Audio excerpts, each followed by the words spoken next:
Senator Coons. Thank you, Mr. Chairman. Thank you as well, Secretary Hegseth, Chairman Kane, Ms. McDonald, for joining us here today. We are confronting a world more dangerous today than at any time since the Cold War, and our nation needs and deserves a strong and coordinated response to deter the threats we face, to protect our freedoms, and keep our citizens safe. The last several administrations correctly prioritized China. The People's Republic of China is the pacing threat to our nation's security. More recently, as the chairman just said, and as I strongly agree, China, Russia, Iran, and North Korea are increasingly aligned in ways that are making each of them more threatening to our national security. This is happening right now in Ukraine. Russia's aggression is buttressed by Iranian drones, North Korean soldiers, and Chinese components, technology, and funding. Ukraine's, though, not just a preview of geopolitics, it's also the future of warfare. And the pervasive electronic warfare and drone swarms we see on the front lines are lessons from which we must learn. We need to address the urgency of this moment, to unify our efforts, focus our precious time and money on what's important. Chairman McConnell and I are ready to do that with anyone interested in engaging in good faith, which is why it pains me to point out the obvious at this budget hearing, that in the face of these threats, the Department of Defense is more internally divided and beset by challenges of its own making than at any point in my memory. Let's start with the budget. Our Department of Defense and our troops are currently operating under a full-year continuing resolution for the very first time. The continuing resolution provides tens of billions of dollars less in purchasing power than under the previous administration. This does not deliver on peace through strength. No one on this subcommittee wanted this outcome. Mr. Secretary, we appealed to your office to timely and publicly oppose a CR as all previous secretaries had done. But you were silent. You never responded. That CR's cuts are forcing DOD to halt training and shrink exercises, and it fundamentally undermines readiness. DOD has made the CR worse by paying for DHS border activities with DOD funds meant for military quality of life. Money to repair buildings, to relocate military families, to keep the Navy's fleet operationally ready. Shrinking budgets will not speed up our acquisition system, complete kill chains, or deepen our magazines. We are falling behind thanks to some poor choices. It should go without saying that the People's Republic of China does not operate under a continuing resolution. The fiscal year 2026 request is no better. If you go to DOD's fiscal year 2026 page right now, this is what you'll see. This is what is currently publicly available. And the budget request was not much better. We were given this on Monday. More than a month after OMB's press release, we are still waiting for real budget details. This is officially the latest budget submission of the modern era. For anyone not versed in how this should go, at this stage, we would have received at least this, if not reams more. This committee, to do its job, wants to work with you on the details of exactly which programs and exactly which deployments and exactly which end strength you are requesting, so that in a timely way, we can complete our work and avoid another disastrous continuing resolution. But the department has been AWOL in the 26 debate as it was in the 25 debate. Bills are already being written, and the department's inability to explain its budget is slowly making it less relevant to what it receives in fiscal year 26 in our appropriations process. What's clear is the base request is exactly the same funding level as the FY25 CR that's created problems. Mr. Secretary, you're requesting an increase instead through budget reconciliation, a partisan gamble that I believe shows poor judgment about how to handle our nation's security. DOD's ability to take care of our warfighters should not be contingent on whether Congress can pass a bill that also explodes the national debt, gives billionaires tax cuts, cuts access to healthcare, in short, is controversial and uncertain. I think it sends a bad message to the U.S. defense industry about the uncertainty of appropriations for key systems at precisely the time we want certainty and we want more from them. Who wins in all this? Not the American people, our adversaries. Mr. Secretary, I'm also concerned that far more of your time so far has been spent inside the building on culture wars rather than outside the building deterring real ones. This administration began by firing a long list of qualified uniformed leaders without cause. The chairman of the Joint Chiefs, the chief of naval operations, the vice chief of the Air Force, the head of the National Security Agency, the U.S. military representative to NATO, the director of the Defense Health Agency, the head of the Coast Guard, and all of the service judge advocates general. Continues to push out tens of thousands of civilians who should instead be repairing our ships, testing equipment, providing health care. It's rooting out fully qualified, combat-proven service members solely because they are transgender to satisfy a petty animus. And it's censoring service academy libraries so that no future leader of our military can read Maya Angelou or Janet Jacobs' book on the Holocaust. Even Jackie Robinson's World War II service photo is not safe from culture warriors. In January of this year, any patriotic American who met the qualifications could serve our nation. And the Marines at 29 Palms were training for the Indo-Pacific, not the streets of Los Angeles.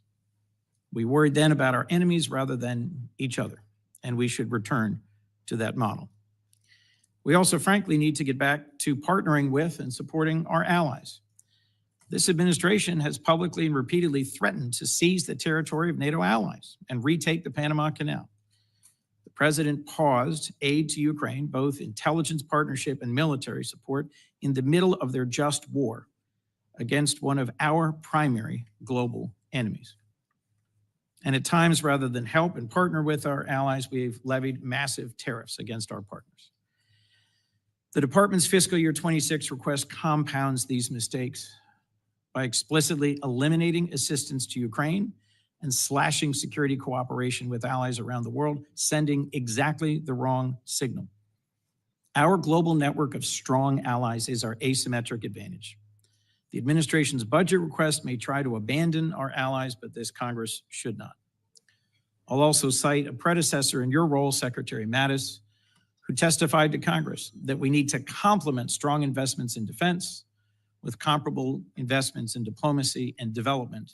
In fact, I think he once said famously, if we don't spend adequately on diplomacy and development, I will need more bullets because we will be in more wars. Yet DOGE has shredded our development work, shredding trust as well with partners and allies. Last, I'm troubled by the chaos and poor judgment that have been on full display from the Pentagon front office. Mr. Secretary, you should not have shared operational details of U.S. military strikes on signal with other executive branch officials or personal acquaintances.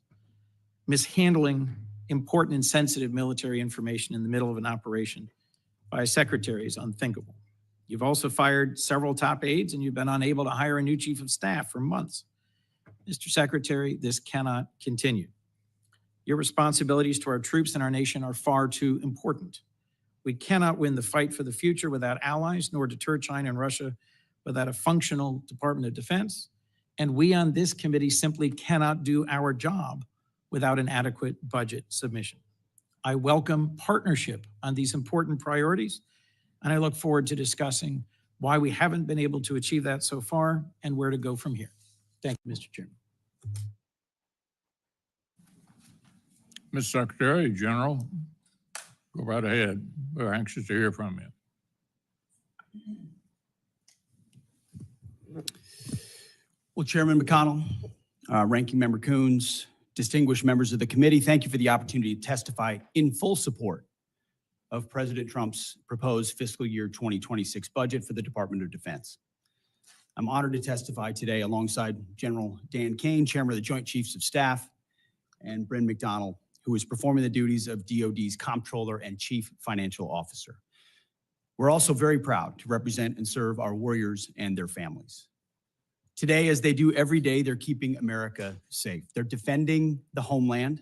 They're standing up to communist China. They're working hand in glove with our allies and partners, and they are achieving peace through strength. This morning, I'd like to start by thanking this committee and Congress for your bipartisan leadership to give our troops a big pay raise in 2025. This included an additional 10.5% raise for our junior enlisted service members, E1 to E4.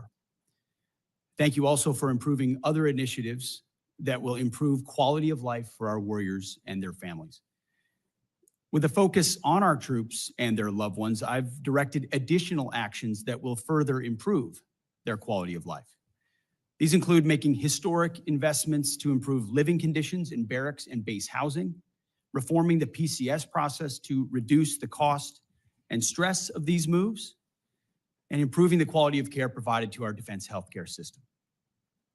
The best part of my job, is meeting and interacting with the troops and their families. I hear their concerns. I know how it feels to face these challenges. I've been there recently. Each of these initiatives responds to feedback I or we have received directly from the force. We will keep listening and keep looking for ways to improve their quality of life. Under President Trump's leadership, this budget puts America first and gives our warriors what they need. The $961.6 billion budget request, which is over $1 trillion for national security total, will end 4 years of chronic underinvestment in our military by the Biden administration. Now, as is custom with first-year administration budget releases, additional time was necessary to implement presidential initiatives. So in the last 4 months, we have moved very quickly to reverse course after 4 years of weakness and mismanagement. We found nearly $30 billion in savings across the department. We killed wasteful programs, targeted bureaucratic excess, and redirected funding from Biden-era priorities to President Trump's priorities. Working with the Department of Homeland Security, we increased border security, to say the least. We reduced China's malign influence in our hemisphere. We defended freedom of navigation in the Red Sea. However, because of so much deferred maintenance, we still have a lot of work in front of us to achieve peace through strength. So to carry out the president's mission, we've set 3 priorities for the department: restore the warrior ethos, rebuild our military, and reestablish deterrence. First, we're restoring the warrior ethos. President Trump charged me to focus relentlessly on warfighting, lethality, meritocracy, standards, and readiness, and that's exactly what we're doing. We're refocusing on what's important, our warriors. We're sweeping away distractions and bloated bureaucracy. We set standards that are high, equal, and unwavering. DEI is dead. We replaced it with a colorblind, gender-neutral, merit-based approach. And our force is responding incredibly positively to these changes. Because of President Trump, recruiting and retention is higher than it's been in decades.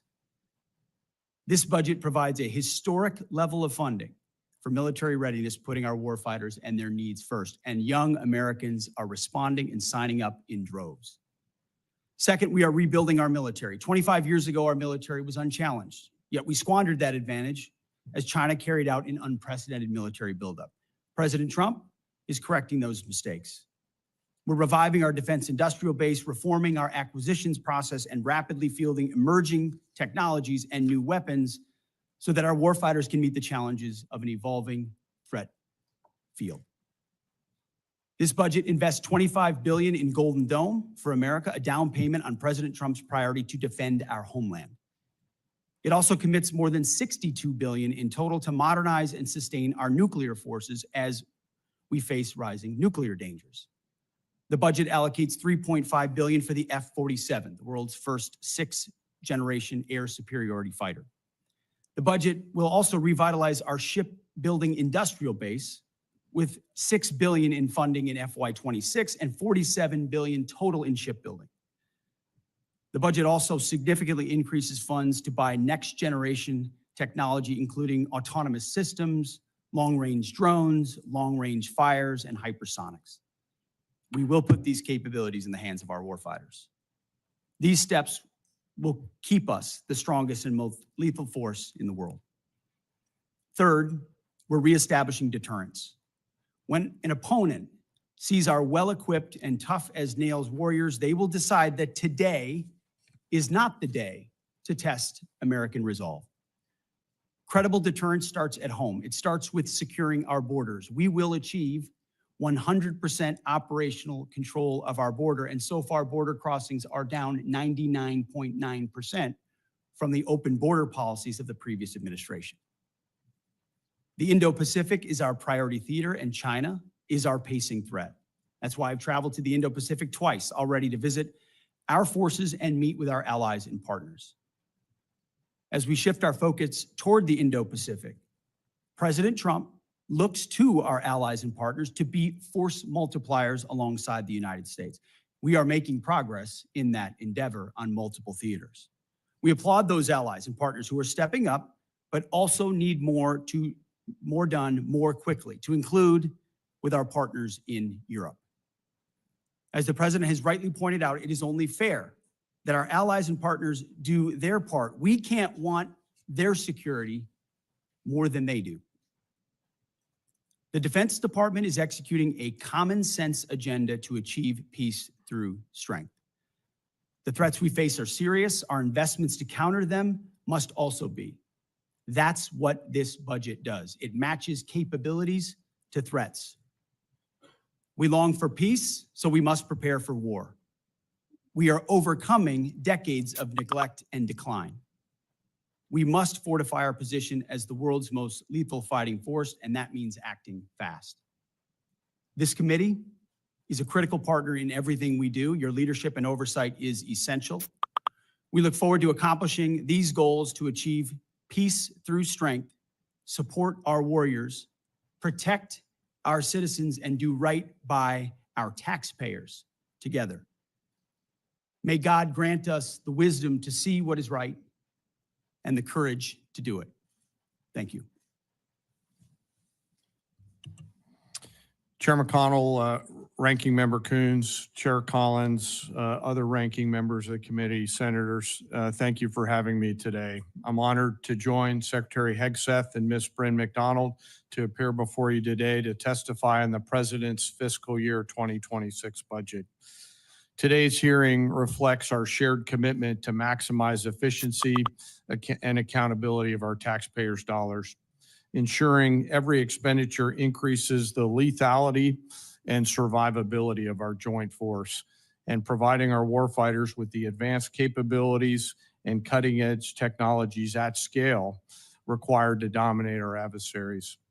I've got deep gratitude for the leaders in this room and your commitment to helping deliver the capability and capacity required of our 2.8 million service members, civilians, and their families to deliver peace through strength. It's my responsibility as chairman to understand, advise, and integrate our joint force capabilities to confront the risks that we face worldwide. This demands a comprehensive understanding across every domain: land, sea, air, space, and cyber, across all the military services, every region of the globe, and all time horizons. It also requires making hard, informed decisions about where to recommend we prioritize our finite capital that you give us in order to determine and return the ROI on that capital. The President's budget enables the joint force to defend our great nation from adversaries, Mr. Chairman, as you said, seeking to do us harm. We're relentless in our pursuit of innovation and technology that allows us to hopefully deter war at every opportunity, while ensuring that we're positioned to win should we be called upon to do so. This budget empowers the joint force to get after the Secretary's three pillars, as he mentioned: restoring the warrior ethos, rebuilding our military, and reestablishing deterrence. We intend to deliver that through ensuring that the joint force is properly armed, globally integrated, and ready to go. As I mentioned, the President's budget invests in our warfighters. To win on the battlefields of the future, our forces must be properly armed now, at scale, with the right mix of capabilities: lethal, modern, reliable, and survivable.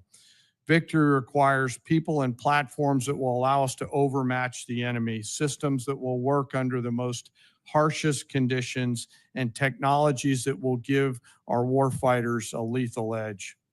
The budget gives us the necessary tools to reinvigorate our national and defense industrial base. And our nation is full of incredible talent. We need every bit of it to support the warfighters' demands. This budget also helps the joint force to become more globally integrated.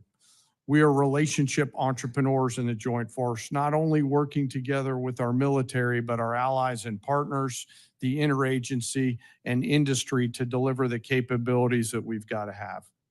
Finally, the president's budget reflects our mandate to be ready, always on the account, anticipating the next fight, not fighting the last fight, in order to deliver for our force and their families. And our force and our families are most important part. This budget makes meaningful investments in our service members and their families, improving quality of life, housing, and medical care, and the moving process. As long as our most precious asset, our people, are properly armed, integrated together, and ready to go, our citizens will be defended, our enemies deterred, and our nation safe. Speaking of keeping our nation safe, I want to highlight the gunnery sergeant behind me, the senior enlisted advisor to the chairman, who after 37 years of selfless service to the nation and as the nation's highest ranking enlisted service member, will retire from the service later this month. And he and his wife, who's also a Marine, have gone all in over and over again. It's an honor to serve every day alongside some of the most extraordinary warriors, civilian teammates, civil servants, and our families in this nation have ever known. I assure this committee that the Joint Force remains committed and ready to go. With your continued support, we'll maintain the competitive edge that we need to have. I'm also reminded to always remember our deployed service members right now and their families, who are right now, as we sit here today in this hearing room, out there doing our nation's business. And I would ask us all to remember our fallen and their families who continue to show us what right looks like. I thank you for the Congress and this committee for the support, and I look forward to your questions. Thank you, General. Mr. Secretary, probably won't surprise you, but I'm going to start with Ukraine. And I'm going to ask you a series of questions, but I don't want you to linger on any one of them, but answer the series of questions in one answer. Number one, who's the aggressor and who's the victim in the conflict? Russia is the aggressor. Which side do you want to win? As we've said time and time again, this president is committed to peace in that conflict. Ultimately, peace serves our national interests, and we think the interest of both parties, even if that outcome will not be preferable to many in this room and many in our country. Which side is President Xi pulling for?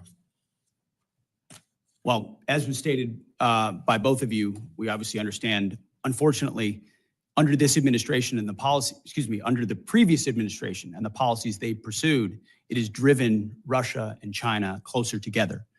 So there's no doubt that China would prefer that Vladimir Putin have a good outcome, but it would also prefer a prolonged conflict that would keep us and other countries tied down and incapable of paying attention to the malign influence of China elsewhere. One thing I'm sure we agree on is we don't want a headline at the end of this conflict that says Russia wins and America loses. And given the fact that all of our adversaries are communicating with each other, that's extremely important if we're going to continue to play the role in the world that the vast majority of members of Congress think we should still play, particularly now that our adversaries are more significant than they have been since the Berlin Wall came down. With regard to the money we're spending, what's the return on the investment of our security assistance to Ukraine? Senator, I would just say, given the approach of President Trump, that's not the headline, regardless.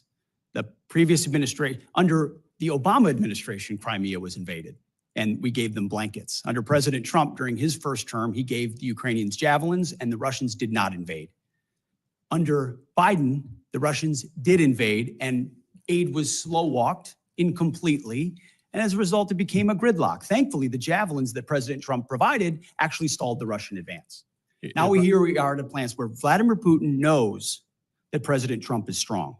He knows his word means something, and as a result, a negotiated peace in Ukraine makes America look strong, makes us look like we understand the state of the world and where we want to be focused, even if we understand that Russia's the aggressor and we applaud the efforts of the Ukrainians. There is a moment where you have to recognize what exists on the battlefield and that a better outcome is a negotiated peace to stop the killing and stop the slaughter. If I And our may, budget Mr. reflects that If I perspective. may, Mr. Secretary, I'm not here to defend the previous administration. They were completely inadequate anyway. And I think you could make an argument that the precipitous withdrawal from Afghanistan was like a green light to Putin. But we are where we are. And beating up the past is not a plan for going forward to the future. What has benefited the United States, I think you would agree, 38 different states have produced weapons or parts of weapons out of the money that the Ukraine supplemental package passed last year. 2 new members of NATO now increased spending by virtually all of our NATO allies, which President Trump deserves part of the credit for encouraging that. Vladimir Putin probably guaranteed it would happen. Everybody seems to be moving in the right direction. And then they look at us and wonder whether we're in the midst of brokering what appears to be allowing the Russians to define victory. I think victory is defined by the people that have to live there, the Ukrainians. And I don't think they're going to ever conclude that victory means basically adopting the Russian views on all this. So what do you make of what the Russians are up to? They don't seem to me to be too interested in talking. We want to talk. They seem to be increasing the war. What's your take on that? Well, no one's adopting views, sir. I would say that the budget reflects the reality that Europe needs to step up more for the defense of its own continent. And President Trump deserves the credit for that. In his first term in this term, we're about to go to The Hague, where we hope most European NATO countries are going to commit to a 3.5, 1.5 total of 5% defense spending, which was inconceivable before President Trump. And he has set the standard that America can't be everywhere all the time for everybody. And if you're a European country, you cannot freeload off of the United States in perpetuity. You are our allies and our friends, and we will stand with you, but you need to stand up in times of peace and in times of war. And this budget reflects that it's long overdue Europe does more, and that we be strategic about the outcome there, even if it's not preferable for all parties, so that our focus can turn, as was mentioned by everybody thus far, to the Indo-Pacific and our pacing threat, while Europe ensures peace on that continent. And so the budget is meant to reflect that reality. It includes hard choices, but that's been one of the things we're trying to do in this Defense Department, is make some of those hard choices alongside President Trump. Yeah, the only thing I would say to conclude this before turning over to Senator Coons, relitigating the past, it seems to me, is not helpful. I didn't defend any of the submissions, budget submissions that the previous administration made.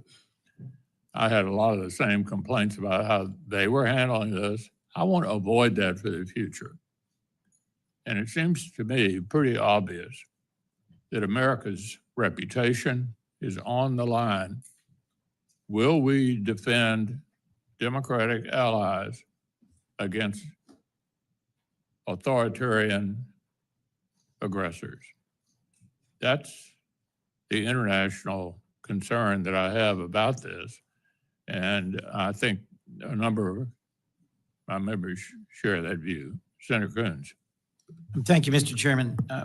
Mr. Secretary, just a quick question to clarify something. Is a full year continuing resolution bad for the Department of Defense? Just yes or no?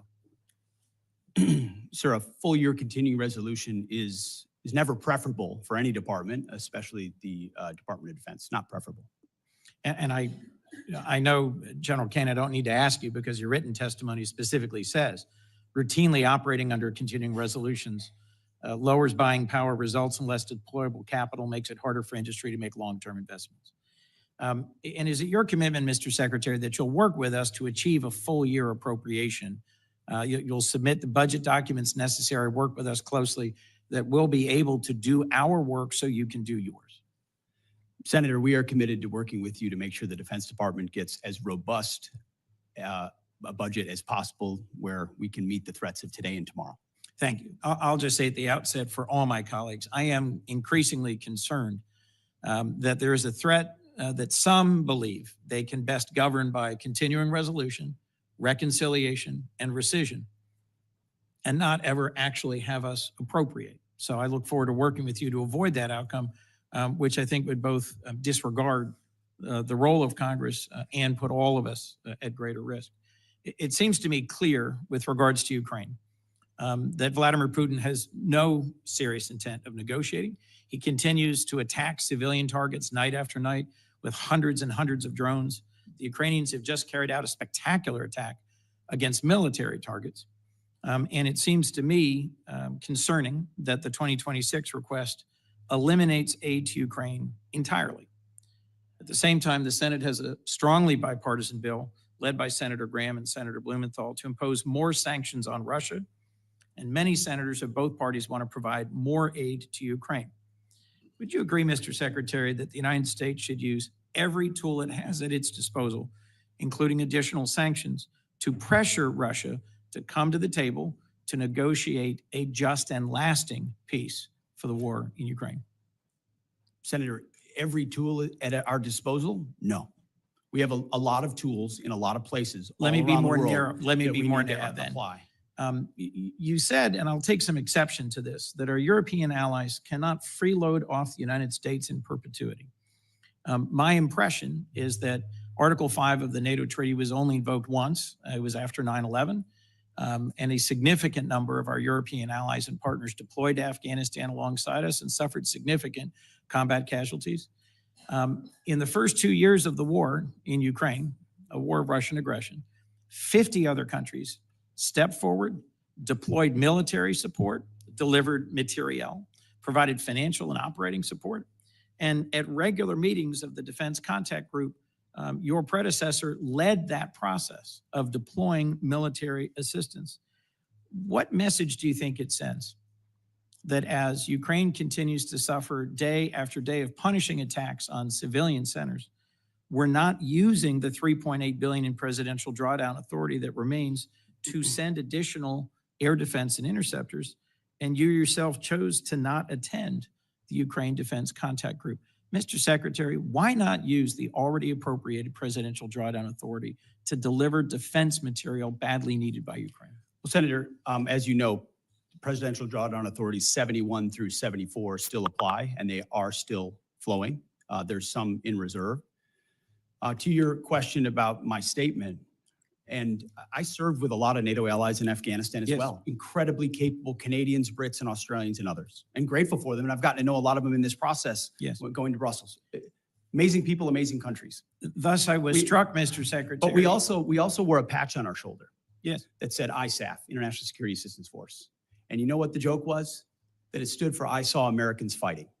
Because what ultimately was a lot of flags, was not a lot of on-the-ground capability. You're not a real coalition, you're not a real alliance, unless you have real defense capability and real armies that can bring those to bear. And that's a reality that Europe is waking up to quickly, and we're glad, because they're our friends, and we want them to be safe and free and secure. And sometimes that takes true talk and tough love, and they've responded very well to that because we want them to succeed. Mr. Secretary, let's just make clear for the record that our military partners in Afghanistan included many who served and died.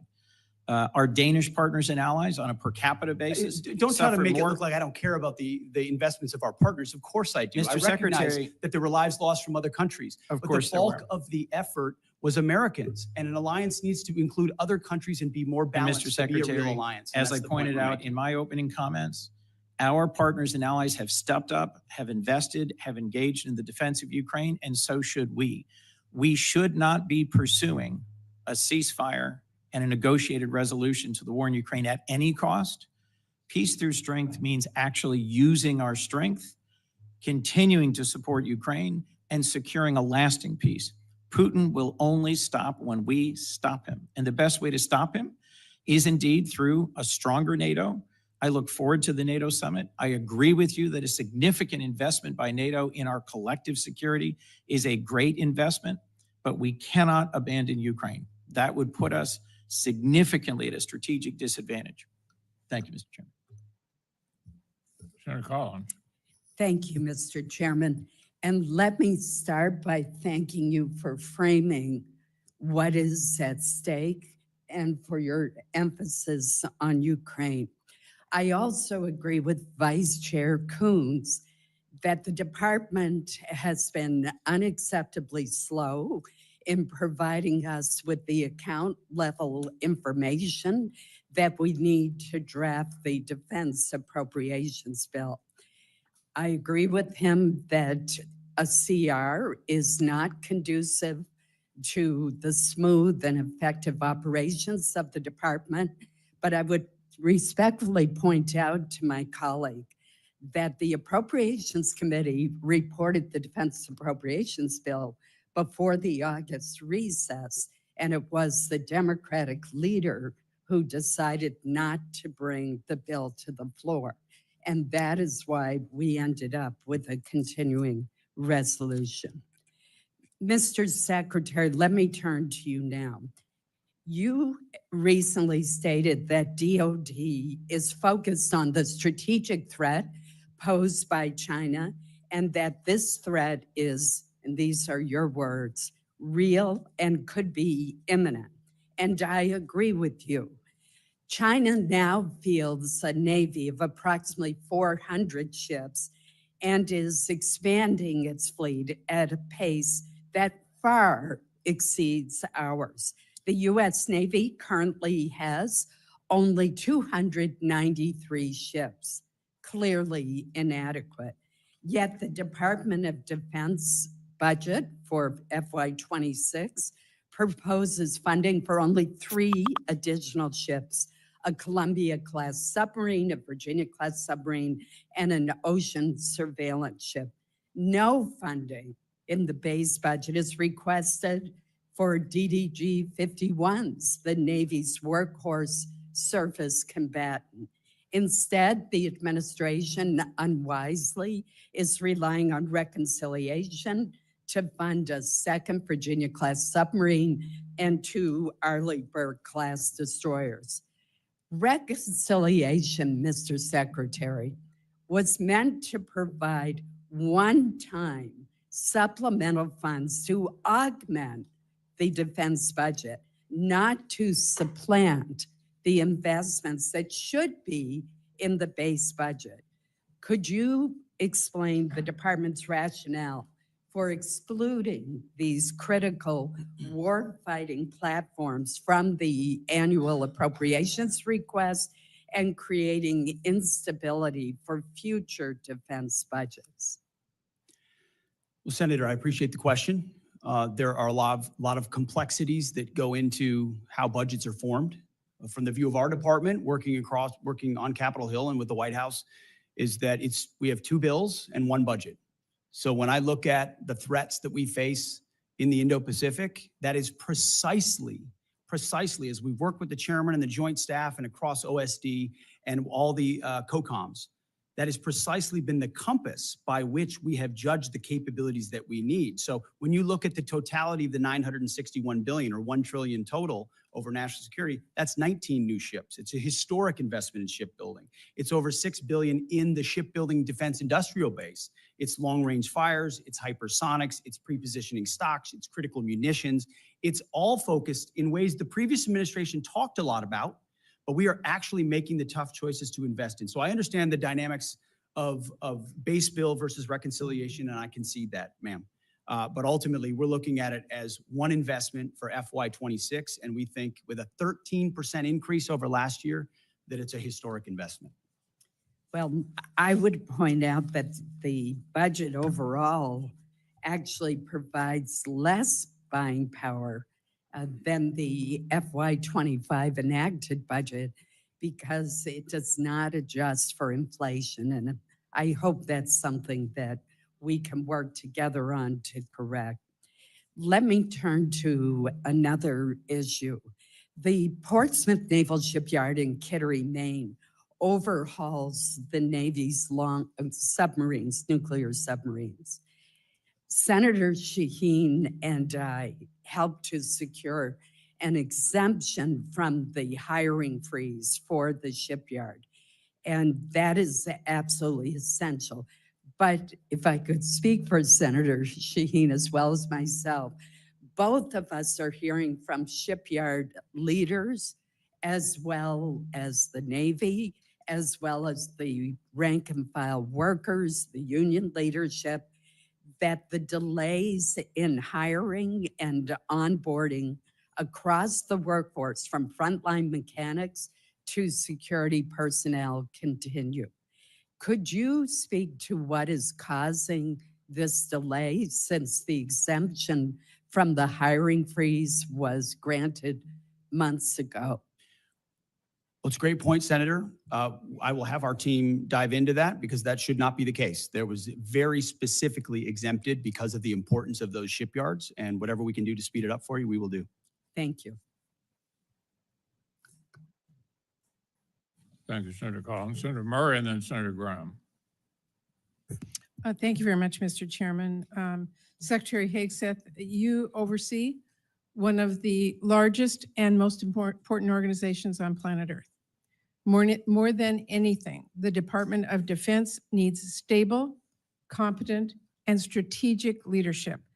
And much as I had feared back in January, is not what we are seeing under your leadership. In a matter of months, you have lost top aides and reportedly struggled to hire new ones. You have fired highly respected top military officials. You shared highly sensitive attack plans over Signal and apparently with people in your own personal circles, and you've not taken responsibility for those mistakes. All the while, the security challenges we face have grown larger, not smaller. And then in the face of these challenges, you've taken a series of actions that weaken our posture. For example, in my home state of Washington, which is home to many DoD installations critical to our Indo-Pacific strategy, you have pushed out almost 2,000 highly trained civilian employees, including at Puget Sound Naval Shipyard. Mr. Secretary, you talk about returning the department to its mission of warfighting, but I am repeatedly hearing that your policy and personnel changes at the Pentagon are only undermining, not strengthening our military's preparedness to protect our country. You are deploying the American military to police the American people.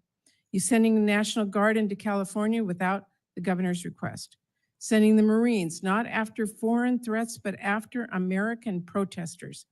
And now President Trump is promising heavy force against peaceful protesters at his DC military parade. Those sorts of actions and that sort of rhetoric from a president of the United States should stop every one of us cold.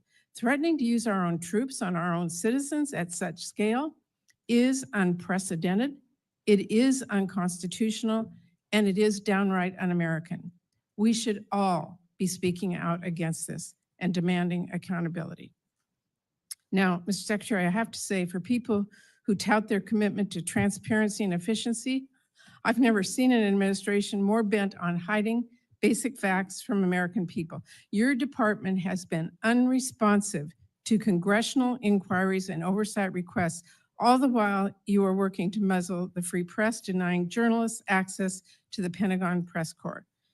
Now, before I turn to my questions, let me just note, it is now mid-June, and we only, just a few days ago, received some, but not all, important portions of your budget request. It should not have taken this long to get this request, and we do still need to see the justifications in order for this committee to do its work. We're missing those. Not having a full budget at this juncture is really unacceptable. So I am deeply concerned.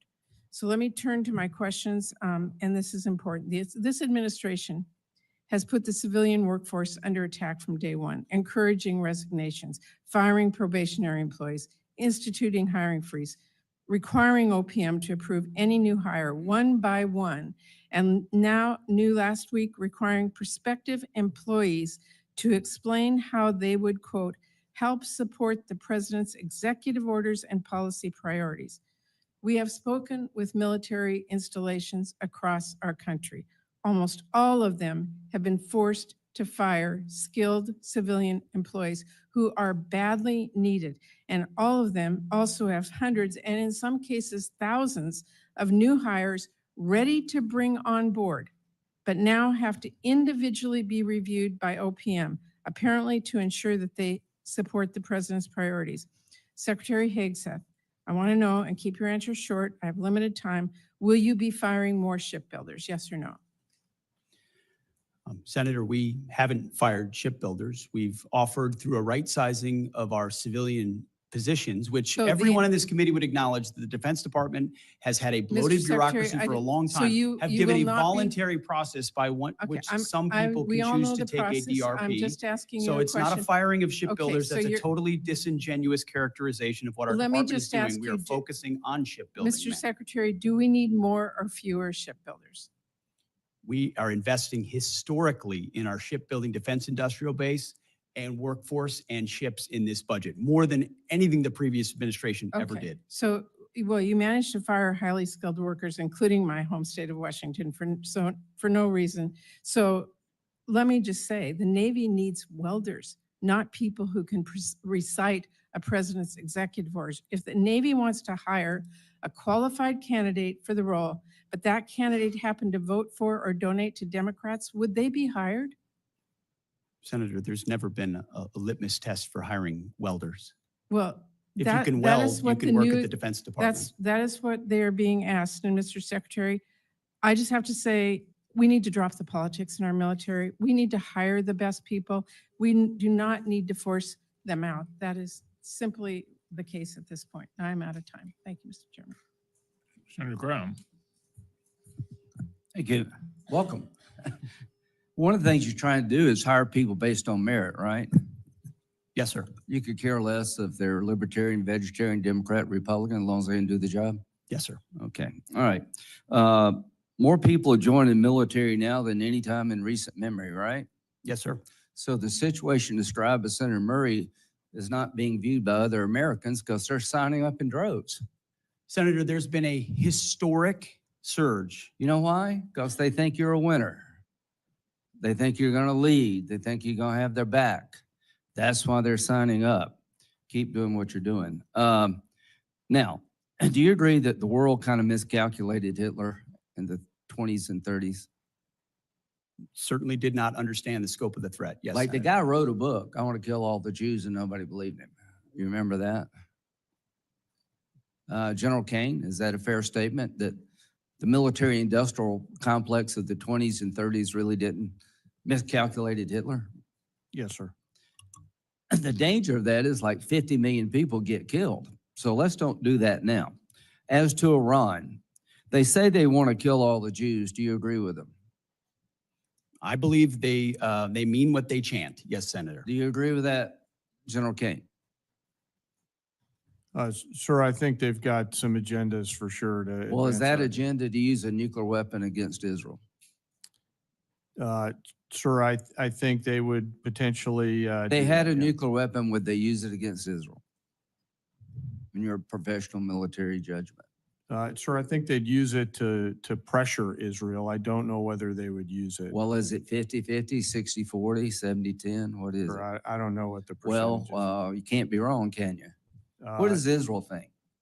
Sir, I think they think they would potentially. What do you use think, nuclear- Mr. Secretary? If they I had a think- nuclear weapon, would they use it to wipe out Israel? I think Israel believes, quite Do understandably, you believe that? that it is an existential Do threat you to their believe existence. Hold on. And then in the hands of the wrong Iranian, a cleric or a radical that they would seek to Well, use. is this a radical cleric that exists there today? As of If right he's now, not, who yes. the hell would be? So I'm trying to get everybody to think, let's don't do what we did in the 30s. They're going to use a nuclear weapon if they get it. Are they trying to build a nuclear weapon versus a peaceful nuclear power program, Mr. Secretary? Have the Iranians been trying to build a nuke? There are plenty of indications that they have been moving their way towards something that would look a lot like a nuclear weapon. Does China intend to take Taiwan by force if necessary? We don't believe they've made that decision yet, but certainly if you look at their exercises that they're performing in that area, they What do look you a lot think, like General what that would King? look Do you like. think China is intent on taking Taiwan? Sir, I think it's not to split hairs, but I think it depends on what you define take. I think if I mean, like, take it over. I think if they could get them their way, for sure. Do I think they're going to use military capability? Maybe, maybe not. Do we need to be prepared for that? Yes. Is Putin going to stop in Ukraine? I don't believe he is, sir. I think he'll What do you go think? until. What do you think, Secretary? Is he going to stop? Remains to be seen, Senator. Well, he says he's not. I mean, you know, this is the 30s all over. It doesn't remain to be seen. He tells everybody around what he wants to do. Are you familiar with his military buildup in terms of armaments? It's well beyond what we need to do to take Ukraine. Listen, I think I like what you're doing. I just think we got to get this stuff right. Iran cannot have a nuclear weapon because they'll use it. They're homicidal maniacs who are religious Nazis. China is an expansionist power who will take Taiwan if we don't deter them. Russia will dismember Ukraine and keep going if we don't stop them. Radical Islam, are they still out there, General King? Sir, I think there are still folks that would do America harm. So is ISIS dead? No, sir. Is Al-Qaeda dead? Mostly, and dying more every day. Yeah, but are they still out there trying to get here? Yes, sir, to a So certain the extent. threat of radical Islam is still real to the American people. Yes, sir, if allowed to scale. We Yeah. work hard to not allow that to happen. And how you do that, you hit them over there before they come here, right? So we have a variety of ways, as you know. It's better to have partners than do it by yourself. Always, sir, yes. Okay, so go over just a little bit. The point is radical Islam is out there. They're trying to get here. Ms. Secretary, if they had a nuclear weapon, would they use it? Would Al-Qaeda use a nuclear weapon if they had one? Senator, a nuclear weapon in the hands of al-Qaeda would be a very bad thing. Is there a whole lot of difference between a nuclear weapon in the hands of Al-Qaeda and the Ayatollah in Iran? I don't think so. They just have a different religious reason to do it. The point is these budgets are important, but we need to up our game. We need to build more ships because China's building more ships. So we need to hit the enemy before they hit us. We need the ability to project. As to final thought, as to Russia, China buys and India buys 70% of Russia's oil, Mr. Secretary. Are you familiar with that? Yes, sir. If they stop buying cheap Russian oil tomorrow, would that grind Putin's war machine to a halt? It's a vulnerability. Yes, sir. We have an ability through legislation to get China and India's attention that if you keep buying cheap Russian oil to empower Putin to kill Ukrainian children, you're going to lose access to our markets. I would urge you and the administration to use that tool to get the attention of China and India. I'll end with this. We're not going to evict every Russian from Ukraine. I'm a practical guy. But we got to end this war so we don't entice China to take Taiwan, and we don't encourage Iran to think we're just all talk and stopping their nuclear ambitions. So you live in very dangerous times. I want to help you. General King, you're the right man at the right time. Thank you. Senator Reed, and then Senator Moran. Thank you, Mr. Chairman. Welcome, Mr. Secretary, Mr. Chairman. Mr. Secretary, you have already ordered 4,000 National Guardsmen into Los Angeles, plus 700 active duty Marines. That's against the advice and opposition of the governor, the mayor, and the chief of police of Los Angeles. And these forces are in addition to 11,000 military personnel, active duty and National Guard, that have been deployed to the southern border in support of Customs and Border Protection. Separately, the Department of Homeland Security has requested more than 20,000 National Guard troops to assist in, I quote, interior immigration efforts. And I understand you've approved an additional phase of 700 service members for this mission, with additional associated command and control from Texas, Florida, and Louisiana.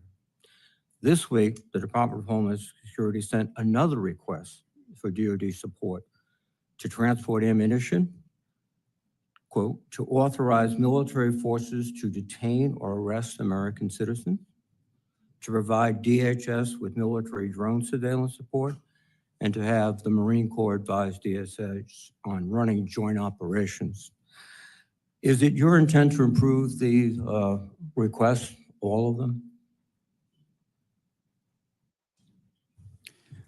Well, Senator, we very much support President Trump's focus on defending the homeland on our southern border, as well as supporting law enforcement officials doing their job in ICE in Los Angeles who deserve not to be assaulted, accosted, and rioted while rounding up one of the 21 million illegals allowed in as an invasion under the previous administration. I would Are you note, prepared to authorize DHS to use drones and also to authorize military forces to detain or arrest American citizens? Senator, every authorization we've provided the National Guard and the Marines in Los Angeles is under the authority of the President of the United States, is lawful and constitutional. They are assisting in defending So the answer law is yes. enforcement officers So the and law answer is enforcement yes. facilities So in the answer is in the yes. execution of their job The answer is yes. in the city of Los Angeles. How are you paying for this? Is this done on a reimbursable basis by the Department of Homeland Security? Or is the Department of Defense paying for this? As we mentioned yesterday, a lot of this we are paying for, and some will collaborate with DHS on. And how is that done, given a CR which restricts your spending dramatically? What are you taking from? Readiness? Well, as we acknowledged, and I can pass to my colleague Bryn, who knows the details on this, but in 2025, where we took from, we have completely refunded and then some in the FY26 budget. Your whole ethic seems to be revolving on the lethality of the military force. How is this operation with Marines and National Guardsmen improving their lethality? Senator, you mentioned the 11,000 at the border. It's actually 13,000. And I've been down there to speak with them multiple times. And people will say that mobilization hurts readiness. When you talk to them, it actually improves their readiness. I'm talking about lethality. That's what you talk about all the time. Readiness and training and Training- accountability is all part of lethality. No, that's right, The training. more ready you are, the more capable you are, the more accountable you are, the higher your standards How are. much- It all makes you more lethal. So you're, And the mission in Los Angeles, as you know well, sir, is not about lethality. It's about maintaining law and order on behalf of law enforcement agents who deserve to do their job Excuse me. without being attacked by mobs of people. And so Law- we're very proud that the National Guard and the Marines are on the streets defending the ICE agents, and they will continue to law do that. and They're doing a order great is job. a civil function under the Constitution of the United States. Civil enforcement, law enforcement authorities, not the U.S. military. And There's then- plenty of precedent for the U.S. Excuse me. military supporting law And enforcement officers. what your military is doing right now is laying concertina wire, guarding buildings, maintaining vehicles for other services. This is not only, I think, illegal, but also a diminution of the readiness and the focus of the military. But let me change course a bit. There's a general understanding that you have taken possession of this Qatari aircraft, the 747. But there are public reports that the Qataris have not yet signed a memorandum of understanding, which would specify that the agreement was initiated by the Trump administration and Qatar is not responsible for any future transfers of the plane's ownership. Are you in possession of the Qatari airplane now? Any specifics about future aircraft that could be Air Force One can't be discussed here, but Sure, it can be there discussed is a here. Are you conversation in about a possession- memorandum of understanding. A memorandum of understanding remains to be signed, Senator. You have signed a contract with a company to reconfigure the aircraft. What is the price of that contract? That cannot be revealed in this setting. sir. Why can't it be repealed in this setting? Well, this is the Appropriation Committee of the United States Senate. We appropriate the money that you will spend after it's authorized by my committee. And you cannot tell us how much the contract is for? You will have that number, Senator. It just No, can't be talked you about want in it a now. public It's been realm. signed, the contract has been signed, correct? The contract has been signed? The memorandum of understanding is not No, no, complete and I'm therefore talking about is the not contract with the American contractor. Has it been signed? It's nothing on that front that I'm aware of is being executed. Well, that's contrary to what we've all heard. Second thing, what's the delivery time in the contract? Again, the delivery time of anything of that sensitive nature is not for public consumption. Can you tell me the delivery time for the Boeing aircraft that were being prepared for Air Force One? Was that in the Well, contract? One of the problems is that the way we actually procure aircraft in this country takes so long. Oh, that yeah. When it's ordered, it's 7, 8, 9, 10 years late, requiring the necessity for a stopgap alternative. Well, no. What you've just said is that the Boeing information was public knowledge. The delivery date, the cost overruns, but this is not. Because this is not only a bad deal for the American public, it is just it's gratifying the president's ego. That's all it is. Thank you.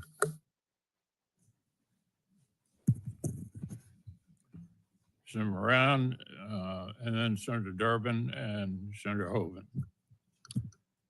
Chairman McConnell, thank you. Secretary, an issue for me as a Kansan, but an issue for folks who fly out of Ronald Reagan National Airport. January 29th, a Army Black Hawk helicopter and a commercial airliner arriving at DCA from Wichita collided midair. I know you're aware of it. You were involved in responding on the night of the accident, January the 29th. It killed 67 individuals, many of them Kansans. I want to hear a confirmation from you. Since that flight, I ask, as did the Department of Transportation, the FAA, that the helicopter flights emanating from the Pentagon be put on pause. It's my understanding from information from the Army is that since January 29th, 7 flights have taken off and landed at the Pentagon. 6 of those flights occurred during periods of high volume at DCA. One of those aircraft caused 2 different commercial flights to abort landing on May the 1st. And since this latest incident, I understand that all flights have been halted. My question is, will you commit to maintaining that restriction on all non-essential rotary flights, including VIP transport from the Pentagon until the Department of Transportation, the FAA, determines the safe way in which that can be done, if there is a safe way? Senator, that was a very tragic incident, which can never happen again.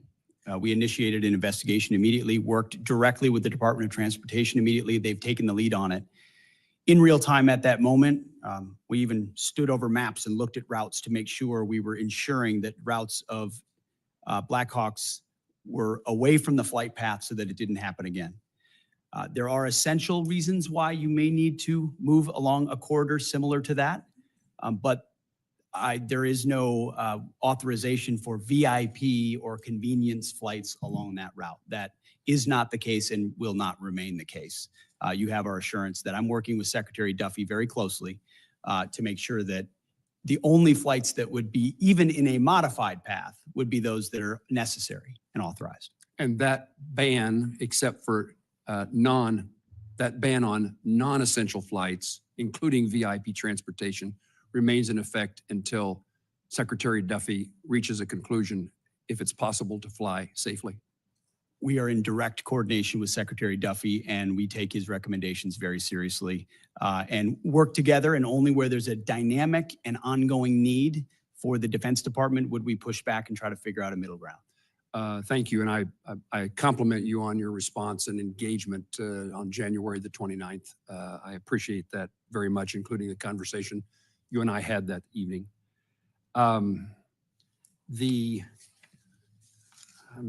There's so many national and international issues I want to talk to you about, but I also want to make certain that some things that no other member of this committee would ask about a circumstance that I've encountered in Kansas, and we've sought the Department of Defense's help, and we're fighting, in my view, we're fighting the bureaucracy. We have Army Corps of Engineers lake in Kansas. It's next city, a community called Council Grove. It's a county seat town of several thousand people. Their community depends upon the tourist traffic and usage of that lake. They had a manager, a ranger at that lake. The Corps did. Hiring at that ranger shifted to another lake. The hiring freeze prevented somebody from being hired to replace that person. The Secretary of the Army, I appreciate his cooperation, signed a waiver to allow the hiring. But now have been told weeks to months for the Army Corps of Engineers to go through the hiring process to replace the person. And if I could get your attention or your staff's attention to see if there is not a faster way. This community says that the people who come to stay and visit the lake, so at the moment the marina is threatened to be closed, there's no one to clean the latrines, no one can check the permits.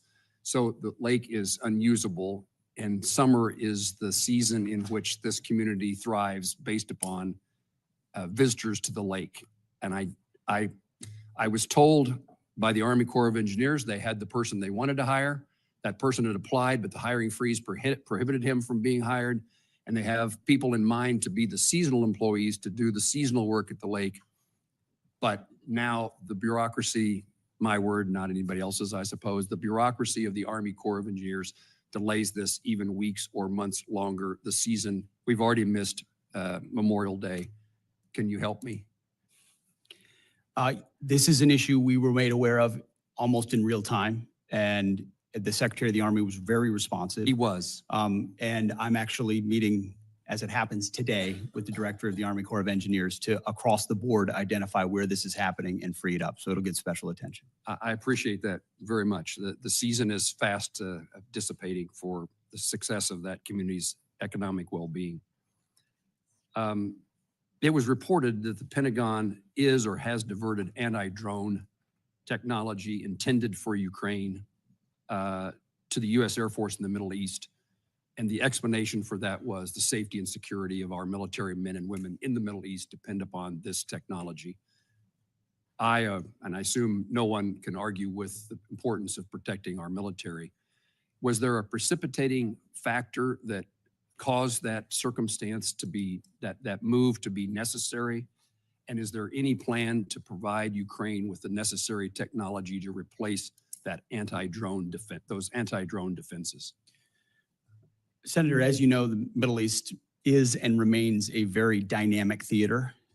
In the interest of putting America and Americans first, we're going to surge counter-UAS systems to our troops and our bases and our places first if we think there's a potential for a threat. And considering the environment there right now, that has been and will continue to be a priority for us. What about the capability of resupplying or reinserting that technology into other places, including Ukraine? Is the capacity just not sufficient to do that? We would have to review the capacity, but it's one of the challenges of all the munitions that we've given to Ukraine over these last 3 years. Is it's created some challenges in other places. I can imagine that many things are frustrating to you as they are to me, and one is our inability to have a supply chain sufficient to meet the global demands of the United States military in our country. And it is a focus that I heard you say in your testimony is one of yours. And our safety is dependent upon a private sector supply chain necessary to meet all needs, in my view, including those of supporting Ukraine. I'm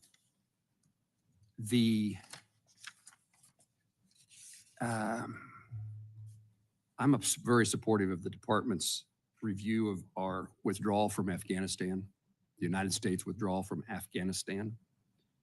I think it was one of the saddest days in my experience as a member of Congress to see the circumstances and the nature of our departure and the loss of life that occurred in that effort. It is important that we do, when we're withdrawing, we do it in a way that protects our interests, and we did not do that in my view. It's also a poor signal to our adversaries that we are feckless, we're incapable of doing things well.